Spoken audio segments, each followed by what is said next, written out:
D est ce qu'on appelle la déclinaison magnétique.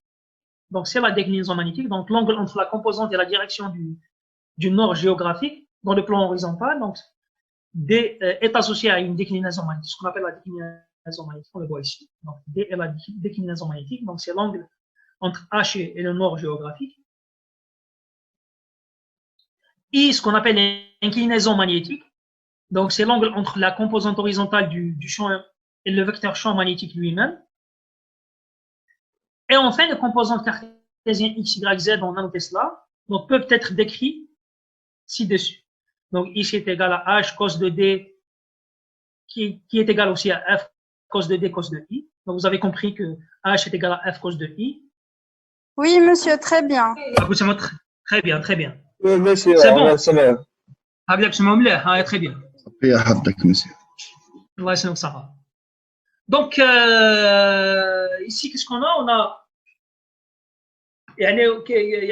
des variations temporelles aussi, sont associées généralement à l'activité du soleil. Donc, quand on par exemple sur le site où les données une station de mesure, si vous par exemple et tu fais une intensité le champ, c'est dû à un gisement, il y a quelque chose du sous-sol, alors que non.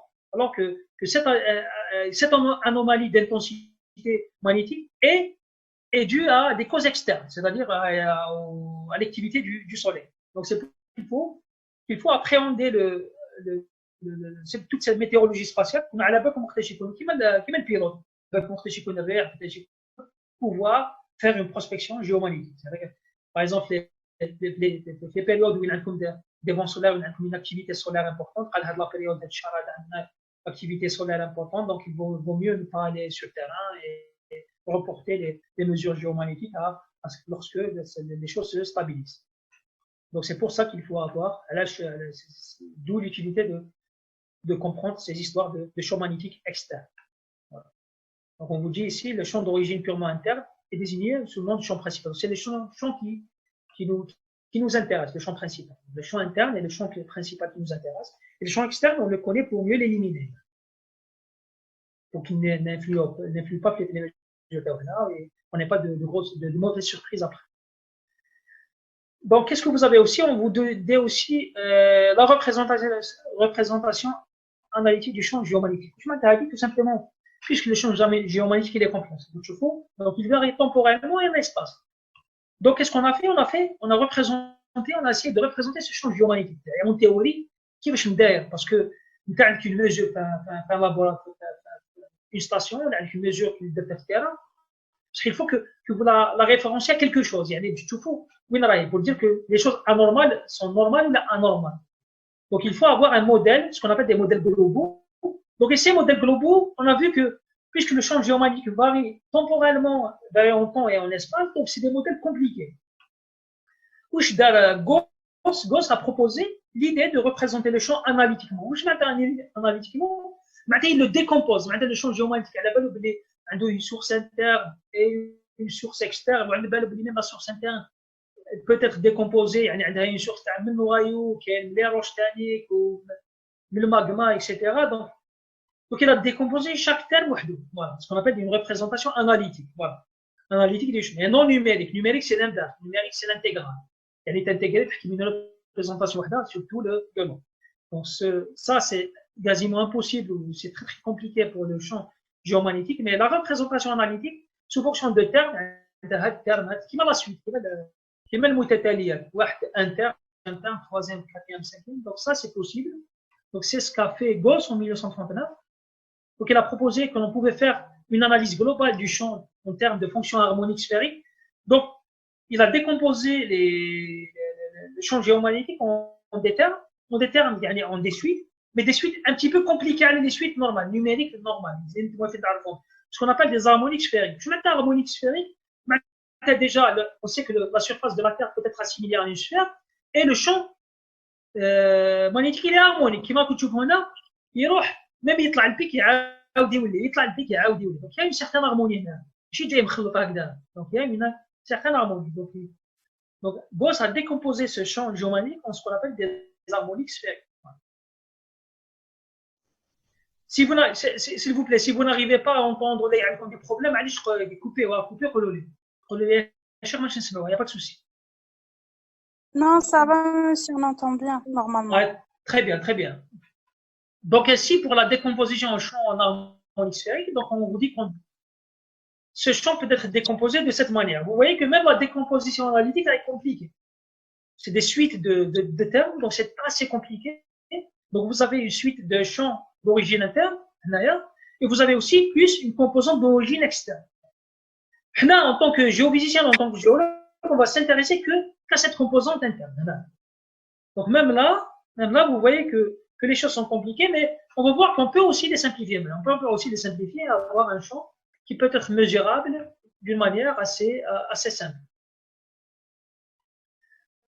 Donc là, le Gauss-Schüler, il a mesuré ce qu'on sait calculer en physique, c'est le potentiel. Le champ, la physique. Le champ, on le déduit. C'est-à-dire, on calcule un potentiel, et on sait que le champ, n'importe quel champ, que le champ électrique, magnétique, magnétotellurique, électromagnétique, dérive d'un potentiel. Il va dériver d'un potentiel scalaire ou vectoriel. Donc, le champ magnétique va dériver d'un potentiel magnétique qu'on va appeler V, R, θ et phi. Donc, ce potentiel est en fonction, donc il varie en fonction de R et de θ et de phi. C'est-à-dire il varie en espace, en quelque sorte, par rapport au point de mesure. Donc, vous avez une composante interne et une composante externe. Donc, comme je viens de le dire, on va s'intéresser au cours de ce chapitre, du chapitre de géomagnétisme.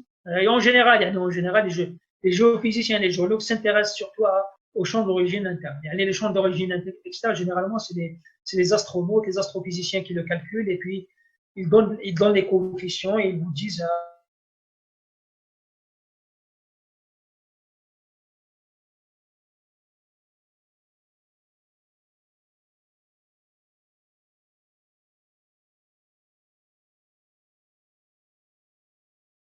c'est à peu près la même chose. Donc à chaque fois qu'on complique le champ, qu'on complique les calculs, donc le 1 va avoir plusieurs valeurs aussi.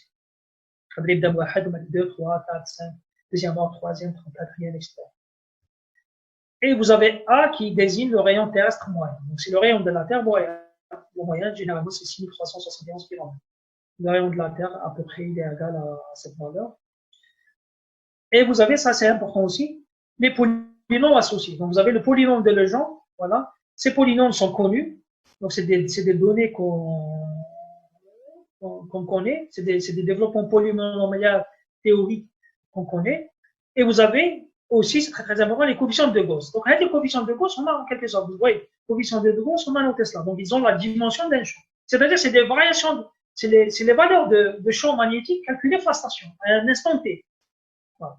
Et ces coefficients, le problème, c'est que puisque le champ varie temporellement, donc les coefficients adultes varient aussi temporellement. Donc à chaque fois, il faut changer les coefficients de Gauss. Donc on a associé en une même formule la variation temporelle qui est définie par les coefficients de Gauss et la variation spatiale du champ qui est définie par le point de mesure R, θ et phi. Donc là, cette formule vous donne une idée, donc elle peut ça simplifier un petit peu ou englobe toutes les histoires de variation temporelle et spatiale du champ magnétique. Monsieur, on n'entend rien. Vous n'entendez rien? C'est bon? Oui. Vous avez à entendre? Oui, on entend. Très bien. Monsieur. Très bien. Donc قولوا لي برك وين نحبس وين ما سمعتوش مش هكذا نعاود Est-ce que vous pouvez dire où j'ai qu'est-ce que vous n'avez pas c'est bon, très bien. Donc vous avez le coefficient de Gauss, on a noté cela. Donc شوفوا معاه واش هو شوفوا معاه le haut puis le haut يسمع بعد il va enregistrer. Donc il va enregistrer, donc il n'y a pas de souci. Et on va refaire de même les marines ou géotech, donc il n'y a pas de souci. Donc vous aurez les deux versions de c'est vrai que un potentiel qui dit potentiel dit champ, puisque le champ dérive d'un potentiel. Donc ce potentiel magnétique représentera la variation temporelle, voilà, avec les coefficients représentés par les coefficients de Gauss, et la variation spatiale du champ géomagnétique représentée par les polynômes de Legendre et les variables R, θ et phi. C'est-à-dire les coordonnées géocentriques du point. Donc voilà. Donc il va compte comme le champ, pour restituer le champ, donc ça, le champ dérive d'un potentiel, donc c'est le moins gradient de V. Où je dérive, maintenant une dérivée. Tout simplement, moins gradient, c'est la dérivée. C'est une dérivée par rapport, puisqu'on a R, θ et phi, donc on va dériver le potentiel par rapport à R, puisqu'il varie par rapport à R et θ et phi, donc on le dérive par rapport à R, on le dérive par rapport à θ, et on va le dériver par rapport à phi. Voilà. R, θ et phi.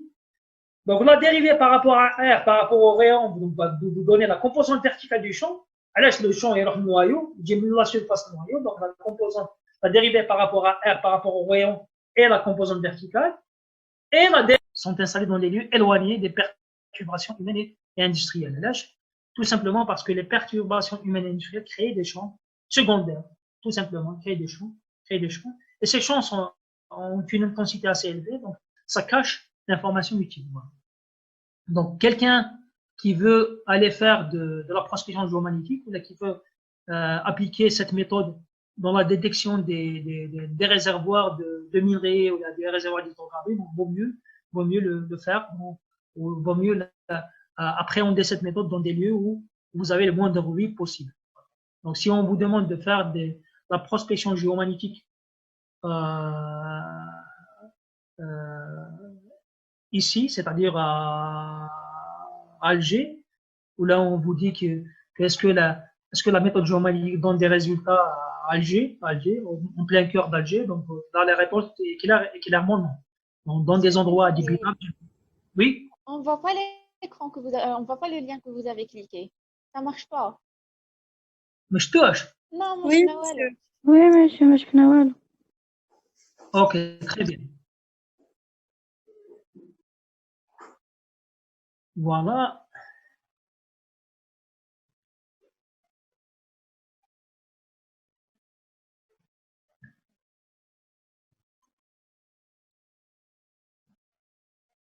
Et là, vous arrivez à voir. C'est bon. Oui, Très bien. Donc ici, merci. سمحوا لي انا parce que c'est pas moi qui a fait le site le partage d'écran. J'utilise pas trop le truc de partage d'écran, donc c'est pour ça que. Donc là, qu'est-ce que vous avez? Là, ce sont les stations de mesure absolue affiliées à l'Institut de physique du globe de Paris. Donc, qu'est-ce que vous remarquez ici qui m'a retrouvé mobile, c'est que vous n'avez pas beaucoup de stations là. 1 point, 2 points, 3 points, 4 points, 5 points, 6 points, 7, 8, 9, 10. Donc, pourquoi on n'a pas beaucoup de stations déjà? Pour mettre en œuvre une station, c'est compliqué. Donc, il faut des appareils de mesure, il faut des gens qui surveillent l'activité du champ géomagnétique.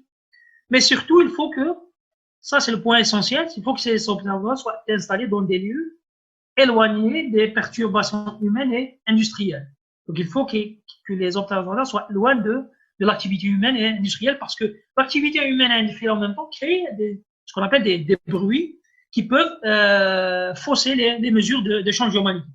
Donc, il y a un moment où il y a le bruit comme un signal, comme un signal géomagnétique, donc on cherche vraiment de petites variations de champ géomagnétique.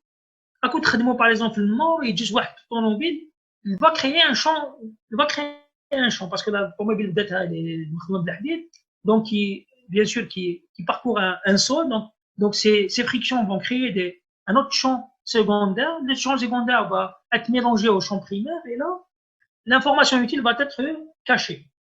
Donc, c'est pour cela qu'on choisit des stations qui sont très, très loin de l'activité humaine. Par exemple, en Algérie. Donc, c'est une station qui est affiliée à l'Institut physique du globe de Paris, donc qui est utilisée par l'IPGP, et la station donc c'est loin, c'est du désert, donc c'est loin de l'activité humaine. Donc là, on n'a pas de problème à suivre l'évolution du champ magnétique terrestre ou du champ géomagnétique. La même chose à Addis Abeba ou Limbourg. Donc, j'ai des endroits où l'Amérique du Sud, j'ai des endroits où les hautes altitudes, les montagnes, les zones les zones vraiment où il est difficile à l'être humain d'avoir accès. Voilà. Donc, c'est bon, les jeunes. Ça va?